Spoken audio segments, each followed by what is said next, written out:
जय हिंद दोस्तों, मैं सुमित प्रताप आपका अपना चैनल बिफोर द एग्ज़ाम में स्वागत करते हैं। आज हम एडुटेरिया की जो बिहार सचिवालय का प्रैक्टिस सेट आया है उसका प्रैक्टिस सेट नंबर 4 को करने वाले हैं। हमने दोस्तों प्रैक्टिस सेट नंबर 1 और प्रैक्टिस सेट नंबर 2 और सेट नंबर 3 को हमने सोल्यूशन कर दिया है। यदि उसे आपने नहीं देखा है तो उसे ज़रूर ला के देखें कि उसमें बहुत सारे ऐसे क्वेश्चन हैं जो आपको एग्ज़ाम में आने की बहुत अधिक संभावना है।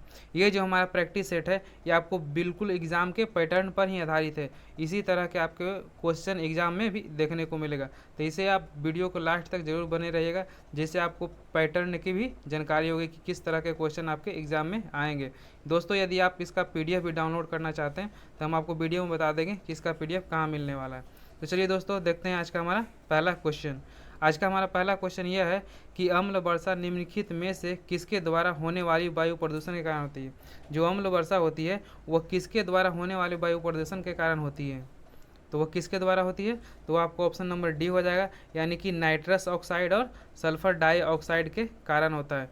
तो सल्फर डाइऑक्साइड का सूत्र क्या होता है, यह सूत्र भी आप लिख लीजिएगा। तो इसका सूत्र क्या होता है, इसका सूत्र होता है SO2 होता है। और नाइट्रस ऑक्साइड का सूत्र क्या होता है, इसका सूत्र होता है N2O। ये कभी कभी आपको N2O करके दे देगा और कभी कभी H2O करके दे देगा, तो आप सूत्र भी जरूर याद रखिएगा। चलिए दोस्तों, नेक्स्ट क्वेश्चन देखते हैं। दोस्तों, यदि आपने हमारे चैनल को अभी तक सब्सक्राइब नहीं किया है तो प्लीज़ इसे ज़रूर सब्सक्राइब कर दें, क्योंकि इसका हम 15वां सेट आपको डेली एक एक सेट आपको सुबह में प्रोवाइड करते रहेंगे और उसका मैथ और रीजनिंग का सॉल्यूशन भी आपको हम प्रोवाइड करते रहेंगे। तो आप हमारे टेलीग्राम लिंक से जुड़ जाइए, वहाँ पर आपको इसका PDF और मैथ और रीजनिंग का सोल्यूशन आपको डेली प्रोवाइड किया जाएगा। तो चलिए क्वेश्चन दोस्तों, नेक्स्ट क्वेश्चन देखते हैं कि कार्टिजेना प्रोटोकॉल का संबंध निम्नलिखित में से किससे है। तो जो कार्टिजेना जो प्रोटोकॉल है इसका संबंध किससे है, तो यह किससे हो जाएगा, आपको जैव सुरक्षा समझौता से। क्या, तो यह जैव सुरक्षा समझौता से हो जाएगा। तो जो कार्टिजेना समझौता हुआ था यह कब हुआ था, तो यह आपको 2000 में हुआ था। कब, तो यह आपको 2000 में हुआ था। यदि पूछ देगा यह लागू कब हुआ था, तो यह लागू हुआ था वो आपको 2003 से यह लागू हुआ था। तो इससे रिलेटेड आप क्वेश्चन देखते हैं कि ओजोन क्षरण को जो बचाने के लिए वो कौन सा सम्मेलन हुआ था, तो वो आपको मॉन्ट्रियल प्रोटोकॉल सम्मेलन हुआ था। तो हुआ था कब, इसे भी आप याद रखिएगा। वह हुआ था आपको 16 सितंबर कितना, तो वह हुआ था आपको 16 सितंबर 1900 कितना, तो 1987 को हुआ था। तो जब ये 16 सितंबर को हुआ था तो इसी दिन को क्या मनाया जाता है, तो इसी दिन को क्या 16 सितंबर को ही ओजोन दिवस के रूप में भी मनाया जाता है। आप इसे भी याद रखिएगा। नेक्स्ट देखते हैं कि एक जलवायु परिवर्तन से रिलेटेड भी क्वेश्चन आता है कि पर्यावरण और विकास सम्मेलन कब हुआ था। जलवायु पर्यावरण और विकास सम्मेलन कब हुआ था, तो यह हुआ था आपको 1992 में। कब, तो 1992 में। कहाँ हुआ था, तो यह आपको रियो डी जेनेरियो ब्राज़ील में हुआ था। चलिए दोस्तों, नेक्स्ट क्वेश्चन देखते हैं। मेरा अगला क्वेश्चन है कि वर्ष 2011 के जनगणना के अनुसार जनजातियों की संख्या संपूर्ण भारत की जनसंख्या का कितना परसेंट है। जो जनजातियों की जो संख्या है, जनसंख्या, वो संपूर्ण भारत की जो जनसंख्या का कितना परसेंट है 2011 जनगणना के अनुसार, तो वो कितना परसेंट हो जाएगा, वो आपको हो जाएगा 8.6%। कितना, तो वह आपको 8.6% हो जाएगा। यदि आपको पूछ देगा कि जो जनजातीय जो जनसंख्या सबसे अधिक है वह किस राज्य में है, तो वह आपको किस राज्य में हो जाएगा, तो वह आपको हो जाएगा कौन सा राज्य, तो MP में हो जाएगा। कहाँ, तो MP में सबसे अधिक जनजाति है। चलिए नेक्स्ट क्वेश्चन देखते हैं। निम्नलिखित में से कौन सुमेलित है, यह आपको बताना है। इसका जो है कौन सा सुमेलन सही किया गया है, तो वह कौन सा हो जाएगा, आपको हो जाएगा ऑप्शन नंबर A, यानी कि इसका जो सुमेलन जो है वह सही किया गया है। यानी कि क्या, नौ खाइलेम झीलम कहाँ है, अभ्यारण्य कहाँ है, तो आपको मेघालय में हो जाएगा। यदि पूछ देगा नागरहोल जो राष्ट्रीय उद्यान है, तो यह कहाँ, उड़ीसा में ना होकर कहाँ है, तो यह आपको कर्नाटक में है। कहाँ है, तो यह आपको कर्नाटक में हो जाएगा। नेक्स्ट देखते हैं, और पेरियार अभ्यारण्य कहाँ है, तो यह तमिलनाडु में ना होकर यह कहाँ है, तो यह केरल में हो जाएगा। और रणथंभौर जो अभ्यारण्य है यह गुजरात में ना होकर कहाँ है, तो यह आपको राजस्थान में हो जाएगा। कहाँ, तो यह आपको राजस्थान में हो जाता है। चलिए नेक्स्ट क्वेश्चन देखते हैं। मेरा अगला क्वेश्चन है, निम्नलिखित में से कौन सुमेलित नहीं है।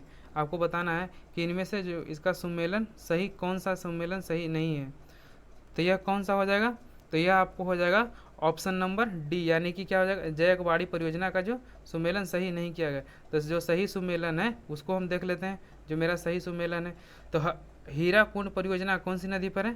तो यह महानदी पर हो गया। और काकड़ापारा परियोजना किस नदी पर है? तो यह ताप्ती नदी पर हो जाएगा। और पोचमपाद परियोजना कौन सी नदी पर है? तो यह गोदावरी नदी पर हो गया। यदि जो पूछ देगा कि जयकवाड़ी जो परियोजना है वह किस नदी पर है, जो जयकवाड़ी जो परियोजना है वह किस नदी पर है, तो यह किस नदी पर हो जाएगा? यह आपको गोदावरी पर हो जाएगा। क्या? तो यह आपको गोदावरी नदी पर हो जाएगा। कौन सा? तो यह गोदावरी नदी पर हो जाएगा। इसे भी आप याद कीजिएगा। नेक्स्ट क्वेश्चन देखते हैं कि रूस तथा जो फिनलैंड के बीच अंतर्राष्ट्रीय रेखा है वह कौन सी अंतर्राष्ट्रीय रेखा है? रूस और फिनलैंड के बीच जो अंतर्राष्ट्रीय रेखा वो कौन सी होएगा? आपको मेन रहीम रेखा हो जाएगा। क्या? तो मेन रहीम रेखा है जो रूस और फिनलैंड के बीच की रेखा है। तो नेक्स्ट देखते हैं इसमें जो 49वीं जो समानांतर रेखा है यह किसको किससे अलग करती है? तो यह जो अलग करती है आपको यूएसए और कनाडा से। किसे? तो ये आपको यूएसए और कनाडा को अलग करती है। और मैगी नोट किसे अलग करती है? तो मैगी नोट जो अलग करती है आपको जर्मनी और फ्रांस से। क्या? तो ये आपको जर्मनी एंड फ्रांस को अलग करती है। और हिंडनबर्ग जो किसे अलग करती है? तो यह आपको अलग करती है किसके? तो यह आपको जो करती है जर्मनी और पोलैंड के। किसको? तो आपको ये जर्मनी और पोलैंड को बीच में हिंडनबर्ग रेखा। चलिए दोस्तों नेक्स्ट क्वेश्चन देखते हैं। विश्व पर्यटन संगठन का मुख्यालय कहाँ है?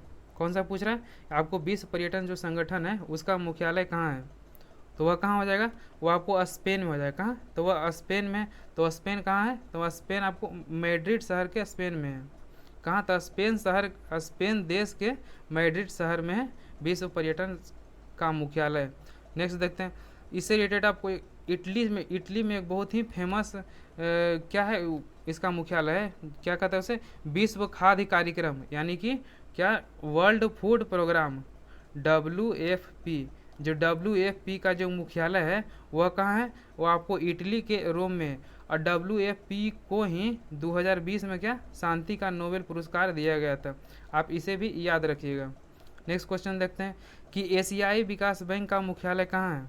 जो एशियाई विकास बैंक है उसका मुख्यालय कहाँ है? तो वह आपको मनीला में है। और मनीला कहाँ पड़ता है? ये आपको फिलीपींस में पड़ता है। कहाँ? तो मनीला आपको फिलीपींस में पड़ता है। तो एशियाई विकास बैंक के बारे में कुछ जान लेते हैं। तो एशियाई विकास बैंक की जो स्थापना किया गया था वह कब किया गया था? वह आपको 1966 में इसका स्थापना किया गया था। और इसमें कुल कितने सदस्य देश हैं? इसके जो सदस्य देश हैं आपको कितना है? तो 67 इसके टोटल सदस्य देश हैं। चलिए नेक्स्ट क्वेश्चन देखते हैं। मेरा अगला क्वेश्चन है कि थल सेना दिवस कब मनाया जाता है? जो थल सेना दिवस है वह कब मनाया जाता है? तो यह कब मनाया जाता है? ये आपको 15 जनवरी को मनाया जाता है। 15 जनवरी को थल सेना दिवस मनाया जाता है। यदि 8 अक्टूबर को पूछ दिया तो 8 अक्टूबर को क्या मनाया जाता है? आपको एयर फोर्स डे मनाया जाता है। क्या? तो एयर फोर्स डे आपको 8 अक्टूबर को मनाया जाता है। और 16 दिसंबर को जो 16 दिसंबर होता है उसे कौन सा दिवस के रूप में मनाया जाता है? आपको विजय दिवस। क्या? तो विजय दिवस के रूप में ही 16 दिसंबर को मनाया जाता है। और 4 दिसंबर को कौन सा दिवस मनाया जाता है? तो यह नेवी डे। क्या? ये नेवी डे कह लीजिए या फिर इसे नौसेना दिवस कह लीजिए। चलिए नेक्स्ट क्वेश्चन देखते हैं। निम्न में से कौन सा महल अकबर द्वारा निर्मित किया गया है? वह कौन सा महल है जो अकबर के द्वारा निर्मित किया गया है? तो वह कौन सा महल हो जाएगा? आपको जहांगीर महल। क्या? तो जहांगीर महल। तो जहांगीर महल है कहाँ? तो यह आपको आगरा में है। कहाँ? तो यह यूपी का आगरा शहर में है। यूपी का आगरा शहर में कौन सा है? तो जहांगीर महल है। चलिए नेक्स्ट क्वेश्चन देखते हैं। मध्यकालीन भारत में मनसबदारी व्यवस्था क्यों लागू की गई थी? जो मध्यकाल में भारत में मनसबदारी व्यवस्था लागू की गई थी वह क्यों लागू की गई थी? तो वह लागू की गई थी आपको सैनिकों की सुगमता से भर्ती है। तो क्या? तो जो सैनिकों की जो आपको सुगमता से इसमें भर्ती किया जा सके इसके लिए मनसबदारी व्यवस्था लागू की गया था। नेक्स्ट क्वेश्चन देखते हैं। निम्नलिखित में से कौन सा राष्ट्रवादी समाचार पत्र नहीं है? इसमें आपको बताना है कि कौन सा ऐसा समाचार पत्र है जो राष्ट्रवादी समाचार पत्र नहीं है। तो वह कौन हो जाएगा? वो आपको हो जाएगा द टाइम्स ऑफ इंडिया। क्या? द टाइम्स ऑफ इंडिया है इसका। यह क्या है? यह राष्ट्रवादी समाचार पत्र नहीं। तो जो टाइम्स ऑफ इंडिया का जो प्रथम बार प्रकाशन हुआ था यह कब हुआ था? यह हुआ था आपको 1838 में। क्यों? तो यह 1838 में हुआ था। चलिए नेक्स्ट क्वेश्चन देखते हैं। जलियांवाला बाग नरसंहार किस गांधीवादी सत्याग्रह के संबंध में हुआ था? तो वो कौन सा था? आपको रोलेक्ट एक्ट के। क्या? तो रोलेक्ट एक्ट के विरोध में क्या? तो जलियांवाला बाग क्या हुआ था? नरसंहार हुआ था। चलिए ये जो रोलेक्ट एक्ट आया था यह कब आया था? तो यह जो आया था तो इसे आप याद रखिएगा। आपको जो रोलेक्ट एक्ट के विरुद्ध में जो जलियांवाला बाग हत्याकांड हुआ था, इसे नहीं, आप इसे जरूर याद रखिएगा कि जो जलियांवाला बाग हत्याकांड हुआ था स्मॉल डेट के साथ, यह 13 अप्रैल कब, तो यह 13 अप्रैल 1919 को हुआ था। कब, तो यह 13 अप्रैल 1919 को हुआ था, इसे आप याद रखिएगा। और इसमें जो गोली चलाने का आदेश किसके द्वारा दिया गया था, तो जनरल डायर के द्वारा इसमें गोली चलाने का आदेश दिया गया था। चलिए नेक्स्ट क्वेश्चन देखते हैं। तो व्यक्तिगत जो सत्याग्रह यह कब हुआ था, तो यह हुआ था आपको 1940 में। कब, तो 1940 में आपको व्यक्तिगत सत्याग्रह देखने को मिला था। और स्वदेशी सत्याग्रह कब हुआ था, तो यह 1905 में हुआ था। कब, तो यह 1905 में स्वदेशी सत्याग्रह हुआ था। और तो बारदोली सत्याग्रह कब हुआ था, तो बारदोली जो सत्याग्रह हुआ था वह आपको कब हुआ था, तो यह आपको 1928 में हुआ था। कब, तो 1928 में हुआ था बारदोली सत्याग्रह। इसकी जो अध्यक्षता किसके द्वारा किया गया था, तो इसकी जो अध्यक्षता किया गया था आपको सरदार पटेल के द्वारा किया गया था। नेक्स्ट क्वेश्चन देखते हैं कि किस सुल्तान ने जमीन पर फसल की नपाई का आधा राजस्व के रूप में निर्धारित किया था। जो फसल का नपाई का आधा राजस्व के रूप में किसने निर्धारित किया था, तो वह किसने निर्धारित किया था, आपको अलाउद्दीन खिलजी ने। किसने, तो अलाउद्दीन खिलजी ने निर्धारित किया था। तो चलिए कुछ इसके बारे में और जान लेते हैं। बलवन, क्या जो बलवन था वह कौन था, इसी ने ही क्या लाया था, रक्त एवं लौह की नीति किसके द्वारा लाया गया था, तो यह बलवन के द्वारा लाया गया था। और सिजदा पावोस भी इसी के द्वारा लाया गया था। और नवरोज जो स्टार्ट किया गया था, जो त्यौहार था वो किसके द्वारा स्टार्ट किया गया था, वो आपको बलवन के द्वारा ही स्टार्ट किया गया था। और मोहम्मद बिन तुगलक के बारे में जान लीजिए कि मोहम्मद बिन तुगलक के द्वारा ही सांकेतिक मुद्रा जो स्टार्ट किया गया था। क्या, तो सांकेतिक मुद्रा किसके द्वारा शुरू किया गया था, तो मोहम्मद बिन तुगलक के द्वारा शुरू किया गया था। चलिए नेक्स्ट क्वेश्चन देखते हैं। महात्मा गांधी ने भारतीय राष्ट्रीय कांग्रेस की अध्यक्षता कब किए थे। जो महात्मा गांधी थे वो भारतीय राष्ट्रीय कांग्रेस के अध्यक्षता कब किए थे, तो वह कब किए थे, तो वह आपको 1924 में किए थे। क्या सा, तो 1924 में किए थे। और वह कहाँ किए थे, बेलगांव अधिवेशन की अध्यक्षता किए थे। और बेलगांव कौन सा राज्य में पड़ता है, वो आपको कर्नाटक राज्य में पड़ता है। कहाँ, तो कर्नाटक राज्य में पड़ता है। चलिए नेक्स्ट क्वेश्चन देखते हैं। विजयनगर साम्राज्य का अवशेष कहाँ मिलता है। जो विजयनगर साम्राज्य था उसका अवशेष आपको कहाँ मिलता है, तो आपको मिलता है हम्पी में। कहाँ, तो यह हम्पी हो जाएगा। कहाँ, तो हम्पी। तो हम्पी कौन सा राज्य में हो जाएगा, तो यह आपको कर्नाटक में हो जाएगा। कहाँ, तो कर्नाटक में हो जाएगा। अब विजयनगर जो साम्राज्य की जो स्थापना किया गया था यह कब किया गया था, यह आपको जो किया गया था 1336 में। कितना, 1336 में किया गया था। और किसके द्वारा किया गया था, यह आपको हरियर और बुक्का, क्या, हरियर और बुक्का जो दो भाई थे इन्हीं के द्वारा विजयनगर साम्राज्य की स्थापना 1336 में किया गया था। और विजयनगर साम्राज्य को यूनेस्को में भी शामिल किया गया है, आप इसे भी याद रखिएगा। क्या, चलिए नेक्स्ट क्वेश्चन देखते हैं। मेरा अगला क्वेश्चन है कि त्रिपिटक किसकी धार्मिक पुस्तक है। जो त्रिपिटक है वो किसकी धार्मिक पुस्तक है, तो वो किसकी हो जाएगी, आपको बौद्ध की हो जाएगी। क्या, तो यह बौद्ध की धार्मिक पुस्तक है। तो यह कौन सी भाषा में जो लिखी गई है, तो यह आपको जो लिखी गई है वह पाली भाषा में। कौन सी भाषा में, तो यह आपको पाली भाषा में लिखी गई है, आप इसे भी याद रखिएगा। तो त्रिपिटक के अंतर्गत कौन कौन से आते हैं, त्रिपिटक के अंतर्गत आते हैं सुत्त पिटक, विनय पिटक और अभिधम्म पिटक आते हैं। यह आपको ऑप्शन में दिया रहेगा कि त्रिपिटक के अंतर्गत कौन से नहीं आते हैं। और आपको 3 ऑप्शन में यह दिया रहेगा, सुत्त पिटक, विनय पिटक, अभिधम्म पिटक और एक पिटक और रहेगा जो नहीं रहेगा, आप इसे जरूर याद रखिएगा। चलिए नेक्स्ट क्वेश्चन देखते हैं। मौर्य साम्राज्य का 7 वर्गों में विभाजन का विशेष रूप उल्लेख किया गया है। जो मौर्य साम्राज्य का जो 7 वर्गों में विभाजन किया गया था उसका जो विशेष उल्लेख किस में किया गया, तो किस में किया गया, आपको मेगास्थनीज की पुस्तक इंडिका में। क्या, तो मेगा जो अस्थनीज की पुस्तक थी उसमें मौर्य साम्राज्य को कितने, तो 7 वर्गों में बांटा गया है। नेक्स्ट क्वेश्चन देखते हैं। भारत के किस मुगल शासक के समय में इंग्लिश ईस्ट इंडिया कंपनी का गठन किया गया था। जो इंग्लिश ईस्ट इंडिया कंपनी थी उसका गठन किसके शासनकाल में किया गया था, तो किसके शासनकाल में किया गया था, आपको अकबर के शासनकाल में ये इनका गठन किया गया था। तो अकबर का जो शासनकाल था वह कब से कब था, अकबर का शासनकाल 1556 से लेके कितना तक था, 1605 तक था। कितना, 1556 से लेके 1605 तक था। चलिए नेक्स्ट क्वेश्चन देखते हैं। मेरा अगला क्वेश्चन है कि 1929 ईस्वी में खुदाई खिदमतगार को किसने संगठित किया था। क्या, तो खुदाई खिदमतगार को किसके द्वारा संगठित किया गया था, तो किसके द्वारा किया गया था, आपको खान अब्दुल गफ़ार खां के द्वारा। किसे, तो खान अब्दुल गफ़ार खां के द्वारा इसका संगठन किया गया था। और इसकी जो इसको आप इसे आप एक और नाम से बनाया जाना जाता है, उसे कौन सा नाम से जाना जाता है? वो लाल कुर्ती आंदोलन के नाम से भी जाना जाता है। कौन सा? तो लाल कुर्ती आंदोलन के नाम से इसे भी जाना जाता है।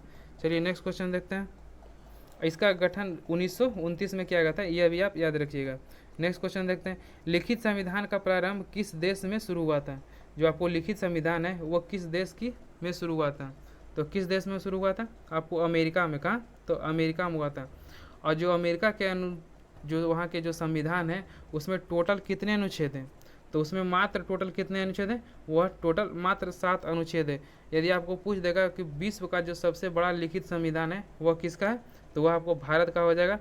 और भारत का जो टोटल कितने अनुच्छेद हैं, तो वह आपको हो जाएगा 395। कितना? तो 395 अनुच्छेद है भारत के संविधान में। नेक्स्ट क्वेश्चन देखते हैं। भारतीय संविधान संशोधन, क्या भारतीय संविधान में संशोधन करके शिक्षा का अधिकार कब से लागू किया गया? जो शिक्षा का अधिकार है वह कब से लागू किया गया? तो वह कब से लागू किया गया? तो वह आपको जो लागू किया गया है वह लागू किया गया आपको 1 अप्रैल 2010 से। कब? तो 1 अप्रैल 2010 से लागू किया गया। और ये कौन से, इससे रिलेटेड क्वेश्चन बनता है कि यह कौन से संविधान जो संशोधन हुआ था इसके तहत यह लागू किया गया था? तो कौन से संविधान संशोधन था? यह 86वें संविधान संशोधन। कितने? तो 86वें संविधान संशोधन था। और अधिनियम कौन सा था? तो वह अधिनियम था 86वें संविधान संशोधन अधिनियम 2002 था।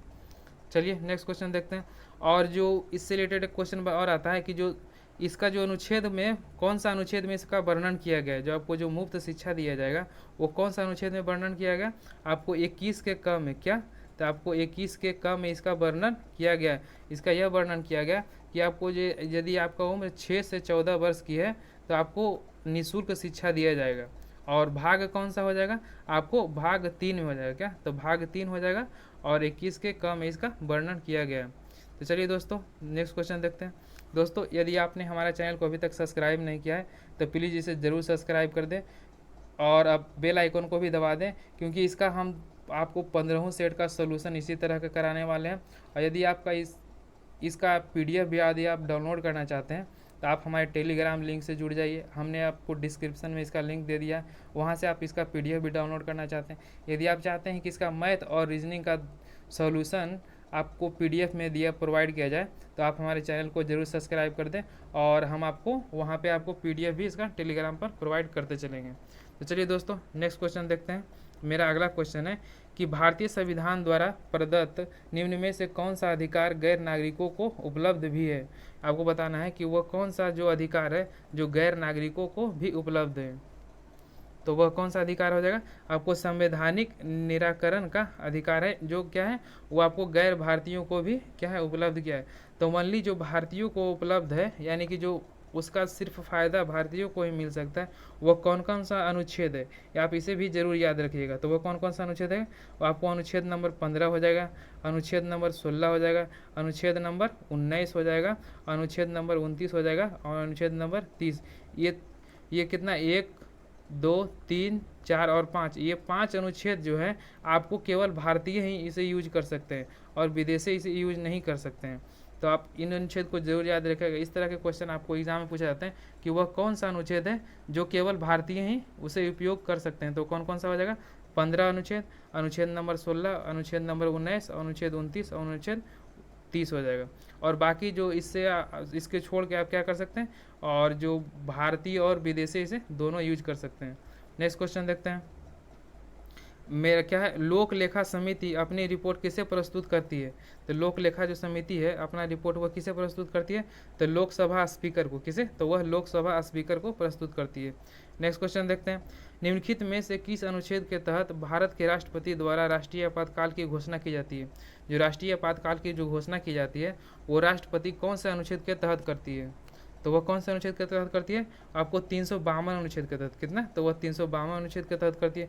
यदि 356 अनुच्छेद के तहत वह क्या करती है? आपातकाल घोषणा करती है। तो किसके? तो राष्ट्रपति शासन। यदि 356 के तहत वह घोषित करती है तो कौन सा? तो राष्ट्रपति शासन जो घोषित किया जाता है वो 356 के तहत किया जाता है। और यदि जो आपको वित्तीय आपातकाल घोषणा करना है तो वह 360 के अनुच्छेद के तहत वित्तीय आपातकाल की घोषणा किया जाता है। नेक्स्ट क्वेश्चन देखते हैं। मेरा अगला क्वेश्चन है कि एक विधेयक जो सांसद में प्रस्तुत किया जाता है कौन सी क्रिया के बाद अधिनियम बन जाता है? तो वह कौन सी क्रिया के बाद वह अधिनियम बन जाएगा? तो वह बन जाएगा जब जब उस पर राष्ट्रपति क्या सहमति, यानी कि उसे जब राष्ट्रपति क्या करते हैं, उस पर सिग्नेचर बंद कर देते हैं, तो वह आपको अधिनियम बन जाता है। नेक्स्ट क्वेश्चन देखते हैं। जिस समिति की सिफारिश पर भारत में पंचायती राज स्थापना की गई, उसकी अध्यक्ष कौन थे? तो उसके अध्यक्ष कौन हो जाएगा? आपको बलवंत राय हो जाएगा। कौन था? बलवंत राय के द्वारा ही किया गया था। तो इसकी जो इसका गठन किया गया था, कब किया गया था? इसका गठन 1956 में किया गया था। कब? तो 1956 में इसका गठन किया गया था। तो इसे लागू कब किया गया था? तो इसे लागू जो किया गया था आपको 1 अप्रैल कितना? तो 1 अप्रैल 1958 कितना? तो 1958 से क्या, तो जो पंचायती राज था वह लागू किया गया था। नेक्स्ट क्वेश्चन देखते हैं। मेरा अगला क्वेश्चन है कि 18 वर्ष की आयु पर मताधिकार का प्रयोग पहली बार आम चुनाव में कब किया गया था? जो 18 वर्ष की आयु पर मताधिकार का प्रयोग किया गया था वो पहली बार कब किया गया था? तो आपको 1989 में किया गया था। कब? तो 1989 में किया गया था। तो वह कौन से संविधान जो संशोधन हुआ था उसके तहत आपको पहले कितना था? तो यह पहले आपको 21 वर्ष था, लेकिन अब घटाकर उसमें कितना कर दिया? तो वह 18 वर्ष कर दिया गया। तो वह कौन से कौन से संविधान संशोधन के तहत किया गया था? तो कौन से था? तो वो आपको 61वां संविधान संशोधन, क्या? तो 61वां संविधान संशोधन के तहत यह किया गया था। चलिए नेक्स्ट क्वेश्चन देखते हैं। मेरा अगला क्वेश्चन है कि इलेक्ट्रॉन की तरंग की प्रकृति की खोज किसने की? इलेक्ट्रॉन की जो तरंगे होती हैं इसकी प्रकृति की खोज किसने की थी? तो वह जो आपको किया गया था डी ब्रोगली के द्वारा। क्या? तो डी ब्रोगली के द्वारा इसकी खोज किए गए थे। और एंडरसन ने किसका खोज किया था? तो एंडरसन के द्वारा पॉजिट्रॉन की खोज किया गया था। क्या? तो पॉजिट्रॉन की खोज किया गया था। चलिए दोस्तों नेक्स्ट क्वेश्चन देखते हैं। मेरा अगला क्वेश्चन है, अब पॉली के द्वारा क्या खोज किया गया था? तो पॉली के द्वारा आपको न्यूट्रॉनों की खोज की गई थी। क्या? तो न्यूट्रॉनों की जो खोज की गई थी वह पॉली के द्वारा की गई थी। नेक्स्ट क्वेश्चन देखते हैं। मेंडलीफ द्वारा बनाई गई आवर्त सारणी में वर्गों की संख्या कितनी है? जो मेंडलीफ के द्वारा आवर्त सारणी बनाई गई थी उसमें वर्गों की संख्या कितनी है? तो वो कितनी हो जाएगी? आपको 9 हो जाएगी। कितना? तो 9 हो जाएगी। चलिए नेक्स्ट क्वेश्चन देखते हैं। यदि आवर्त पूछ दिया तो आवर्त कितने हो जाएंगे? तो आवर्त आपको 7 हो जाएंगे। कितना? तो आवर्त आपको 7 हो जाएंगे। यदि वर्ग पूछेगा तो वो आपको 9 हो जाएगा। चलिए नेक्स्ट क्वेश्चन देखते हैं। मिथाइल ऑरेंज का क्षारीय विलयन का रंग क्या होता है? जो मिथाइल ऑरेंज होता है उसका क्षारीय विलयन का जो रंग होता है वह कैसा होता है? तो वह आपको हो जाएगा पीला। क्या? तो वह पीला हो जाएगा। चलिए नेक्स्ट क्वेश्चन देखते हैं। प्राकृतिक रबर को कठोर बनाने के लिए इसमें क्या मिलाया जाता है? जो प्राकृतिक रबर बहुत मुलायम होते हैं उससे हम कठोर बनाने के लिए इसमें क्या मिलाते हैं? तो हम कार्बन मिलाते हैं। क्या? तो उसमें कार्बन मिलाते हैं। नेक्स्ट क्वेश्चन देखते हैं कि सल्मेट क्या है? सलेमटाइट निम्न में से किसका अयस्क है? तो वह किसका अयस्क हो जाएगा? आपको किसका हो जाएगा? यह कोबाल्ट का हो जाएगा। क्या? तो यह कोबाल्ट का हो जाएगा। चलिए नेक्स्ट क्वेश्चन देखते हैं। तो जिंक का अयस्क क्या है? तो जिंक का अयस्क क्या हो जाएगा? कैलेमाइन। क्या? जिंक का कैलेमाइन हो जाएगा। और मैग्नीशियम का जो प्रमुख अयस्क क्या है? तो इप्सम लवण है जो क्या है? मैग्नीशियम का क्या है? अयस्क है। चलिए नेक्स्ट क्वेश्चन देखते हैं। उजला थोथा का रासायनिक सूत्र क्या है? जो उजला थोथा है उसका रासायनिक सूत्र क्या है? तो क्या हो जाएगा? आपको ZnSO4 क्या है? यह उजला थोथा का रासायनिक सूत्र है। चलिए नेक्स्ट देखते हैं। तो यदि आपको पूछ दिया कि नीला थोथा का जो रासायनिक सूत्र है वह क्या है? तो नीला थोथा का जो रासायनिक सूत्र है वह क्या हो जाएगा? CuSO4 क्या है? यह नीला थोथा का रासायनिक सूत्र है। नेक्स्ट क्वेश्चन देखते हैं। निम्न में से किस ग्रह का घनत्व सबसे कम होता है? वह कौन सी ग्रह है जिसका घनत्व सबसे कम होता है? तो कौन सी है? तो आपको शनि हो जाएगा। क्या? तो शनि हो जाएगा। दोस्तों हमारे क्वेश्चन को 2 बार इसलिए पढ़ते चलते हैं कि आपको क्वेश्चन साथ ही साथ याद होता चलेगा। चलिए नेक्स्ट क्वेश्चन देखते हैं। निम्नलिखित में से किस देश में विषुवत रेखा नहीं गुजरती है? वह कौन सी देश है जिससे विषुवत रेखा होकर नहीं गुजरती है? तो कौन सी देश से हो जाएगा? आपको अर्जेंटीना है। क्या? तो अर्जेंटीना है, इससे आपको विषुवत रेखा होकर नहीं गुजरती है। तो गुजरती है किससे? तो वह इक्वाडोर से गुजरती है, इंडोनेशिया से गुजरती है और केनिया से गुजरती है। चलिए नेक्स्ट क्वेश्चन देखते हैं। एशिया का सर्वाधिक टीन उत्पादक देश कौन सा है? कौन सा कह रहा है? यह टीन उत्पादन में सर्वाधिक यानी कि प्रथम स्थान है, वह कौन सा देश का है? तो किसका हो जाएगा? आपको मलेशिया का। क्या? तो मलेशिया है जो टीन उत्पादन में प्रथम देश है। और मलेशिया में वो कौन सा शहर है जहाँ टीन का प्रमुख खनन केंद्र है? तो वो कौन सा हो जाएगा? आपको इपोह हो जाएगा। क्या? तो वह इपोह हो जाएगा। चलिए नेक्स्ट क्वेश्चन देखते हैं। शीतोष्ण कटिबंध क्षेत्र की वनस्पति कहलाती है? जो शीतोष्ण कटिबंध की जो क्षेत्र होती है वनस्पति, उसे हम क्या कहते हैं? तो उसे हम क्या कहते हैं? उसे मेसोफाइट कहते हैं। क्या? उसे मेसोफाइट कहते हैं। और जीरोफाइट कहाँ होता है? जीरोफाइट जो होता है वो आपको क्या होता है? वह उष्ण कटिबंधीय मरुस्थल क्षेत्र में जीरोफाइट होता है। और हेलोफाइट कहाँ होता है? यह लवण युक्त क्षेत्र होता है। क्या? यह लवण युक्त क्षेत्र को क्या कहते हैं? हेलोफाइट कहते हैं। चलिए नेक्स्ट क्वेश्चन देखते हैं। मेरा अगला क्वेश्चन है कि भारत के पड़ोसी देश भूटान से लगा सबसे लंबा राज्य कौन सा है? कौन सा देश कह रहा है? भारत का जो पड़ोसी देश भूटान है उसे सबसे लंबा राज्य कौन सा लगता है? तो वह कौन सा हो जाएगा? आपको असम हो जाएगा। कौन सा? तो असम हो जाएगा। नेक्स्ट क्वेश्चन देखते हैं। सतपुड़ा की पहाड़ी जो मध्य प्रदेश में है की सबसे ऊंची चोटी कौन सी है? जो सतपुड़ा पहाड़ी की जो मध्य प्रदेश में है उसकी सबसे ऊंची चोटी कौन सी है? तो वो कौन सी हो जाएगी?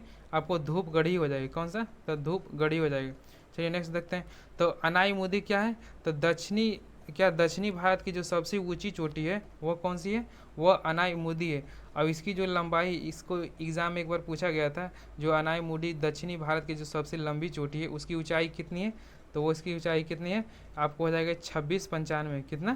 तो 2695 हो जाएगा। चलिए नेक्स्ट क्वेश्चन देखते हैं। और गुरु शिखर जो है, क्या जो गुरु शिखर है किसकी सबसे ऊंची चोटी है? ये आपको अरावली हो जाएगी। क्या? तो अरावली की सबसे ऊंची चोटी गुरु शिखर हो गई। और डोडा बेटा किसकी है? तो डोडा बेटा जो आपको कहाँ पड़ती है? आपको तमिलनाडु नीलगिरी में यह पड़ती है। चलिए नेक्स्ट क्वेश्चन देखते हैं। तो अनाईमुदी कहाँ पड़ती है? तो यह अनाईमुदी आपको केरल में पड़ती है। कहाँ? तो यह आपको केरल में पड़ती है। चलिए नेक्स्ट क्वेश्चन देखते हैं।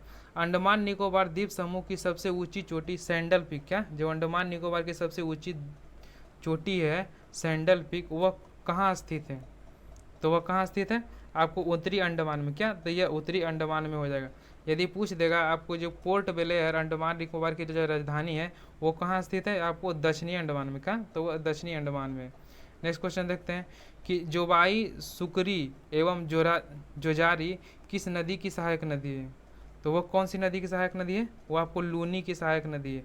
और लूनी एक कैसी नदी है? तो लूनी आपको कैसी नदी हो जाएगी? यह अंतर्वाही नदी है। क्या? यह अंतर्वाही नदी है। चलिए नेक्स्ट क्वेश्चन देखते हैं। मेरा अगला क्वेश्चन है, यहाँ से आपको मैथ स्टार्ट हो गया है, तो मैथ का जो हम सॉल्यूशन है आप हमारे चैनल से जुड़ जाइए। हम आपको इसका जो पीडीएफ होगा वो आपको कहाँ? तो टेलीग्राम पर इसका हम प्रोवाइड कर देंगे। इसका सॉल्यूशन आपको टेलीग्राम पर प्रोवाइड कर देंगे, तो आप हमारे चैनल से ज़रूर जुड़ जाइए। चलिए नेक्स्ट क्वेश्चन देखते हैं। मेरा अगला क्वेश्चन होने वाला है, क्या है? चलिए देखते हैं। मेरा अगला क्वेश्चन यहाँ से स्टार्ट हो गया। कितना? तो 119 से। एक गोलीय दर्पण की प्रवृत्ति पृष्ठि के मध्य एक बिंदु होता है। क्या? जो एक गोलीय दर्पण की प्रवृत्ति पृष्ठि से एक जो मध्य बिंदु होता है उसे हम क्या कहते हैं? तो उसे क्या कहते हैं? उसे ध्रुव कहते हैं। क्या? तो उसे हम ध्रुव कहते हैं। चलिए नेक्स्ट क्वेश्चन देखते हैं। मेरा अगला क्वेश्चन है, इसके बारे में आप जान लीजिए। जो वक्रता त्रिज्या जो फोकस दूरी होती है वो वक्रता त्रिज्या का क्या होती है? फोकस दूरी के बारे में आप जान लीजिए। जो फोकस दूरी होती है वो वक्रता त्रिज्या का क्या होती है? वह आधी होती है, यानी कि 1/2 होती है। नेक्स्ट क्वेश्चन देखते हैं। किसी चालक में विद्युत धारा द्वारा उत्पन्न ऊष्मा को किस रूप में निरूपित किया जाता है? जो विद्युत चालक जो ऊष्मा जो होती है उसको किस रूप में निरूपित किया जाता है? उसका सूत्र बताना है। तो उसका सूत्र क्या होता है? H बराबर I² RT होता है। क्या? H बराबर I² RT होता है। नेक्स्ट क्वेश्चन देखते हैं। मेरा अगला क्वेश्चन है कि निम्न में से कौन सी एक रासायनिक अभिक्रिया है? तो वह कौन सी एक रासायनिक अभिक्रिया है? तो वो कौन हो जाएगी? आपको हो जाएगी मक्खन का खट्टा होना। क्या है? यह रासायनिक अभिक्रिया है। बाकी सब क्या? आपको भौतिक अभिक्रिया है। नेक्स्ट क्वेश्चन देखते हैं। यांत्रिक ऊर्जा किसके बराबर होता है? जो यांत्रिक ऊर्जा है वह किसके बराबर होता है? तो किसके बराबर होता है? गतिज ऊर्जा प्लस स्थितिज ऊर्जा के बराबर होता है।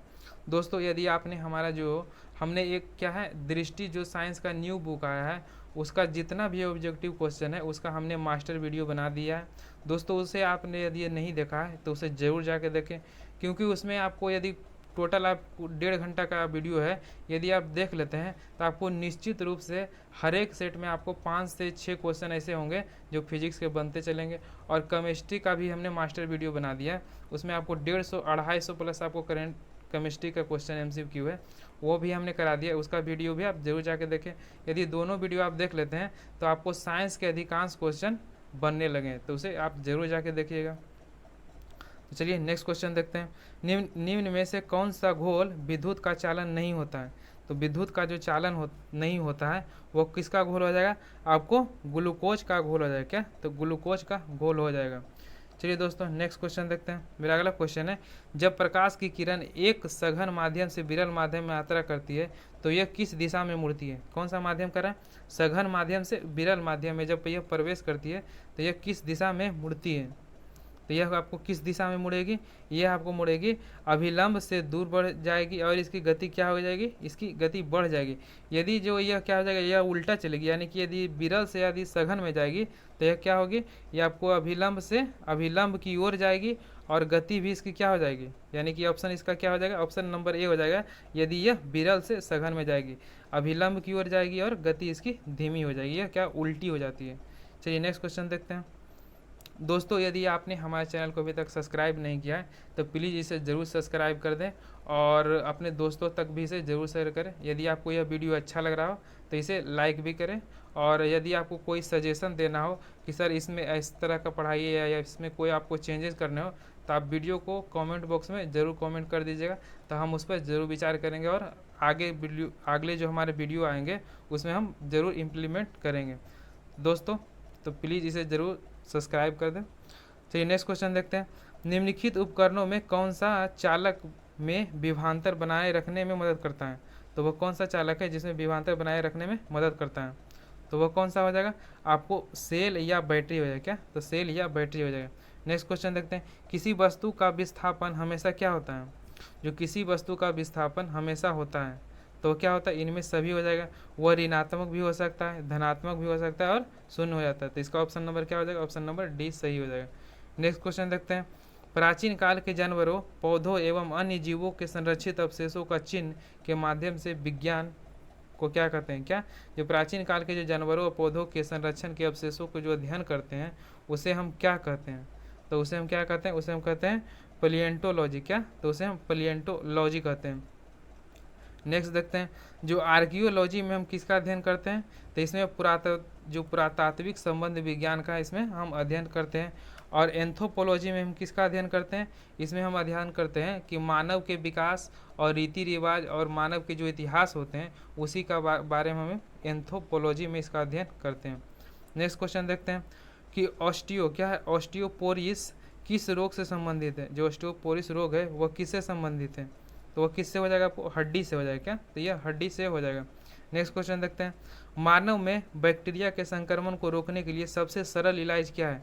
जो मानव में यदि बैक्टीरिया संक्रमण रोकना है तो उसका सबसे सरल इलाज क्या हो जाएगा? तो उसका जो सबसे सरल इलाज होगा आपको एंटीबायोटिक्स हो जाएगा। क्या? जो एंटीबायोटिक्स इलाज होगा। नेक्स्ट क्वेश्चन देखते हैं।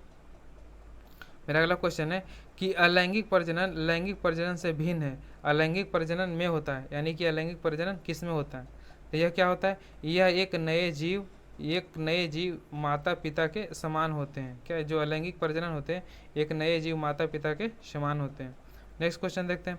निम्नलिखित में से कौन बढ़ते भ्रूण के पोषण उत्तक का कार्य करता है? जो पोषण उत्तक का कार्य करता है, भ्रूण में जो बच्चा रहता है वो कौन सा करता है? तो वो कौन सा करेगा? तो वो आपको जो करने वाला है वो कौन करेगा? एंडोस्पर्म। क्या? तो आपको एंडोस्पर्म के द्वारा यह किया जाता है। नेक्स्ट क्वेश्चन देखते हैं। एक पौधे के तने या जड़ का घेरा किस कारण बढ़ता है? जो पौधा होता है वो उसका जो तना या जो जड़ का जो घेरा बनता है वो किस कारण से बढ़ता है? तो किस कारण से बढ़ता है? आपको ऑप्शन नंबर ए हो जाएगा, यानी कि लेटरल मेरिट स्टेम के द्वारा यह बढ़ता है। नेक्स्ट क्वेश्चन देखते हैं। उत्तक के संबंध में कौन सा कथन सही है? जो उत्तक के संबंध में है वह कौन सा कथन सही है? तो वह कौन सा कथन सही हो जाएगा? ऑप्शन नंबर ए, यानी कि 1 2 3 तीनों सही है। पढ़ते हैं इसको। कोशिका से उत्तक और उत्तकों के अंग का निर्माण होता है। उत्तक शब्द का प्रयोग बिचिट ने किया था, आप इसे जरूर याद रखिएगा। किसने किया था उत्तक शब्द का प्रयोग? बिचिट ने किया था। नेक्स्ट देखते हैं। वे कोशिका जो मूल रूप से दिखने में और कार्य करने में समान होती है उसे क्या कहते हैं? उसे हम उत्तक कहते हैं। नेक्स्ट देखते हैं। मानव शरीर के भीतर रक्त में किसकी उपस्थिति के कारण नहीं जमता है? जो मानव शरीर का जो अंदर रक्त होता है वो किसकी उपस्थिति के कारण नहीं जमता है? तो किसकी उपस्थिति के कारण नहीं जमता है? वो आपको हेपरिन के कारण नहीं जमता है। लेकिन यदि पूछ दिया कि वह जमता किसके कारण है तो आपको फाइब्रोनोजन के कारण वह जमता है। नेक्स्ट क्वेश्चन देखते हैं। नाइट्रोजन स्थिरीकरण करने वाले नील हरित शैवाल कौन से फसल वाले खेत में पाए जाते हैं? तो वह कौन से फसल वाले खेत में पाए जाते हैं? वो आपको धान में पाए जाते हैं। किस में? तो वह आपको धान में पाए जाते हैं। नेक्स्ट क्वेश्चन देखते हैं कि निम्न में से कौन सा सही सुमेलित नहीं है? आपको बताना है कि ये इसमें से दिया गया है, इसमें इसका कौन सा जो है इसका सही सम्मेलन नहीं किया गया। तो कौन सा हो जाएगा? तो वो आपको हो जाएगा ऑप्शन नंबर डी, यानी कि प्लेग का जो इसका सही सुमेलन। तो सही सुमेलन का देख लेते हैं। तो हाइजा जो है वह किसके कौन सा जो जीवाणु के कारण होता है? आपको बीवी पीरियो कैलोरी के कारण होता है। और कुष्ठ कह लीजिए या कोढ़ कह लीजिए, ये आपको माइक्रोबैक्टीरियम लेप्री के कारण होता है। और जो टिटेनस होता है वो किसके कारण होता है? तो यह क्लोस्ट्रीडियम टिटेनी के कारण होता है। लेकिन जो प्लेग होता है वह किसके कारण होता है? तो जो प्लेग होता है वो आपको बैसिलस पोस्टिस के कारण होता है। नेक्स्ट क्वेश्चन देखते हैं। सैयद मुश्ताक अली ट्रॉफी 2021 का खिताब किसने जीता? जो सैयद मुश्ताक अली ट्रॉफी है वो उसको किसने जीता? तो उसे किसने जीता है? तो वह जो जीता है आपको तमिलनाडु। किसने? तो तमिलनाडु ने जीता है। और यह किसे हरा कर जीता? यह भी क्वेश्चन आपको पूछा जाता है क्योंकि उसके उप विजेता कौन थे? तो यह बड़ोदरा था। क्या? तो वह बड़ोदरा हो जाएगा। चलिए नेक्स्ट क्वेश्चन देखते हैं कि सांस्कृतिक मंत्रालय ने हर साल सुभाष चंद्र बोस की जयंती को किस दिवस के रूप में मनाने की घोषणा किया? जो सुभाष चंद्र बोस की जयंती है वह किस दिवस के रूप में मनाने की घोषणा किया? तो आपको पराक्रम दिवस। कौन सा? तो पराक्रम दिवस। और यह कौन सा दिन को मनाया जाएगा? तो आपको जो ये मनाया जाएगा कितना तारीख को? तो 23 जनवरी को। कब? तो यह 23 जनवरी को मनाया जाएगा। आप इसे भी याद रखिएगा। ऐसा ही पूछ सकता है कि पराक्रम दिवस कब मनाया जाता है या कब मनाया जाएगा? तो कब मनाया जाएगा? आपको 23 जनवरी को। कब? तो यह 23 जनवरी को मनाया जाएगा। और इस बार जो था सुभाष चंद्र बोस की कितवीं जयंती थी? तो यह आपको 125वीं जयंती थी। कब? तो यह 125वीं जयंती थी। नेक्स्ट क्वेश्चन देखते हैं। बिहार बजट 21-22 के अनुसार राज्य का राजकोषीय घाटा GSDP कितना प्रतिशत रहेगा? तो वह आपको कितना परसेंट रहने का अनुमान लगाया गया? तो आपको 2.97%। कितना? तो 2.97% रहने का अनुमान। नेक्स्ट क्वेश्चन देखते हैं। विश्व जल दिवस 2022 का थीम क्या था? कौन सा? तो जो जल दिवस 2022 का थीम वह क्या था? तो वह क्या हो जाएगा? आपको ऑप्शन नंबर डी, यानी कि ground water making the invisible visual.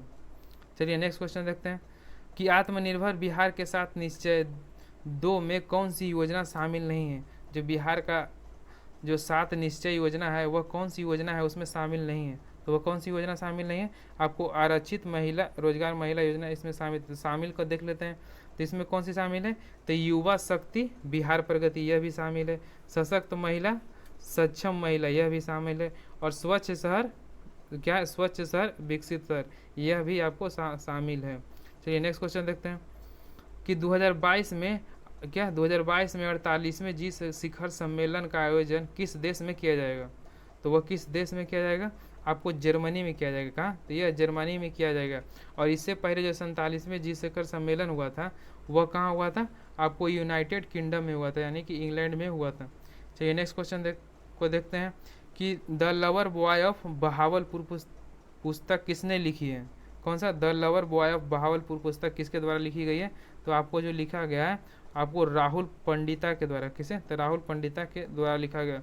यह जो पुस्तक है आपको पुलवामा आतंकवादी हमले पर ही आधारित है।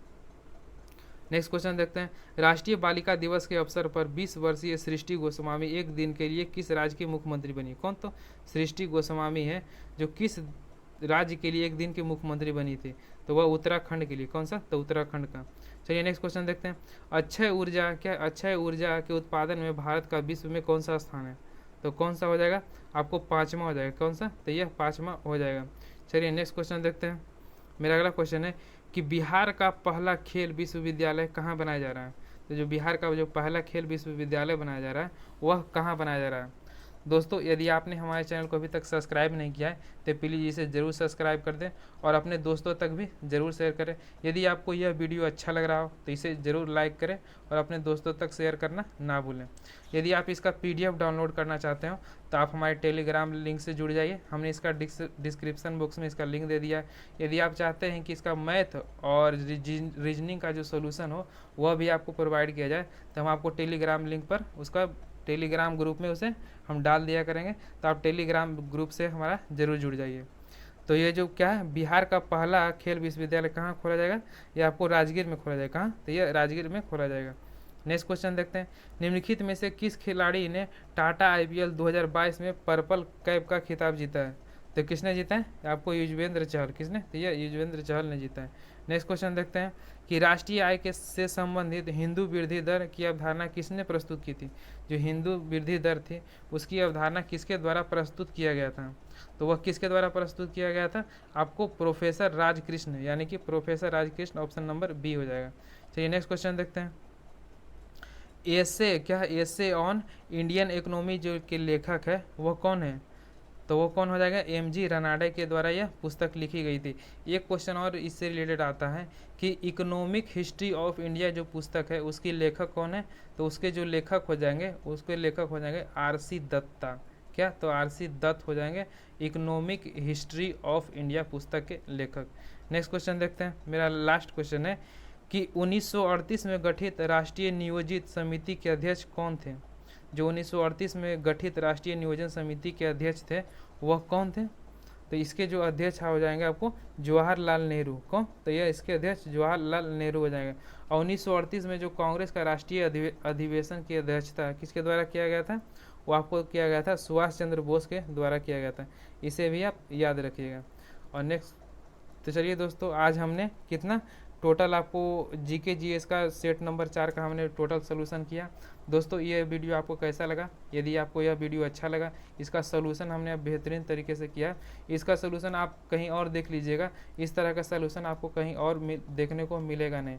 तो दोस्तों यदि आपने हमारे चैनल को अभी तक सब्सक्राइब नहीं किया तो इसे सब्सक्राइब कर दें, क्योंकि अगले हमारे जो आने वाले सारे वीडियो होंगे उसमें सारे वीडियो में आपको इसी तरह का सोल्यूशन देखने को मिलेगा।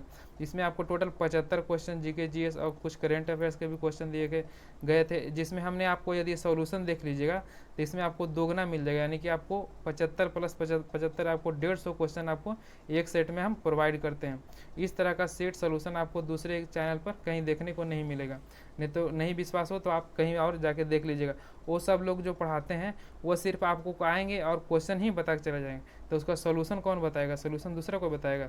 सोल्यूशन से ही अधिकांश क्वेश्चन आपको आने की एग्जाम में संभावनाएं होती है, तो आप सोल्यूशन पे भी जरूर ध्यान दीजिएगा। तो चलिए दोस्तों, मिलते हैं नेक्स्ट वीडियो में, तब तक के लिए जय हिंद। दोस्तों यदि आपने हमारे चैनल को सब्सक्राइब नहीं किया तो इसे ज़रूर सब्सक्राइब कर दें और लाइक कर दें और दोस्तों तक शेयर करना ना भूलें।